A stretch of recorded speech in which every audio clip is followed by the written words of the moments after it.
I hope everyone had a great fall break. So I'm really excited to finish out the rest of the semester. We're coming into our home stretch where we're going to be working on our team projects. I really appreciate everyone who did the midterm temperature check. It was really helpful feedback, and I've taken a look at that, and there's a couple of changes I wanted to talk to you about. So the first thing is under the syllabus, one of the things I've looked at, and part of the pacing has been set. This is a course that's being taught. There's another section. So I was trying to stay true to that, but I think we do have a little bit of flexibility. So one of the things that I want to do to sort of open up your schedule a little bit in response to some of the feedback I got is I'm going to remove the requirements for the flip grid. So I think that it looks like we have two more flip grids that we had that are part of the regular course. The final flip grid was your final reflection. We'll keep that one, but flip grid 6 we'll go ahead and remove from the schedule. Another thing is that I had originally wanted you to complete your Articulate storyline extra credit by the 14th. That was mainly to sort of help you prepare for your team proposal. So what I want to do is I want to give you a little more space. So I'm going to extend that extra credit opportunity. So it looks like the prototype is going to be due November 18th, and that's when you're going to be really working extensively in Articulate storyline. So what I want to do is give you until November 8th to complete that extra credit. So that will give you a little more time to spend with the tutorials and work with that.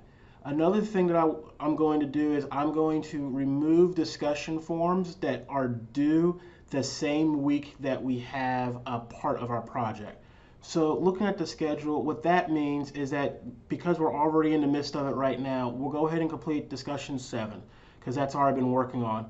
But discussion 9 and discussion 12 will be removed from the schedule going forward because that will give you a little more time so you can work on your projects.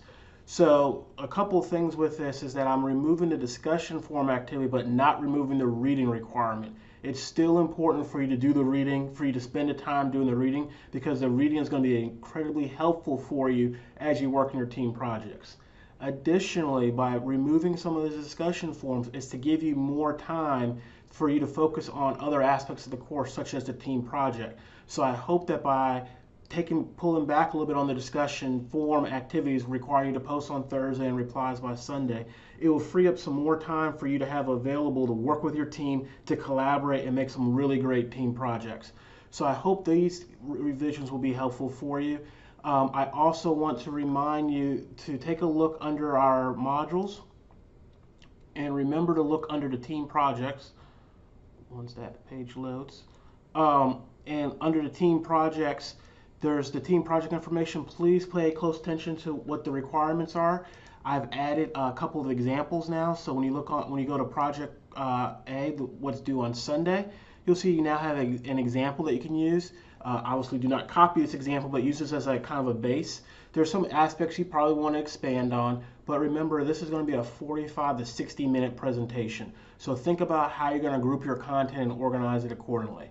So I hope that these revisions will be helpful for you, and I look forward to seeing and giving you feedback on your assignments this week.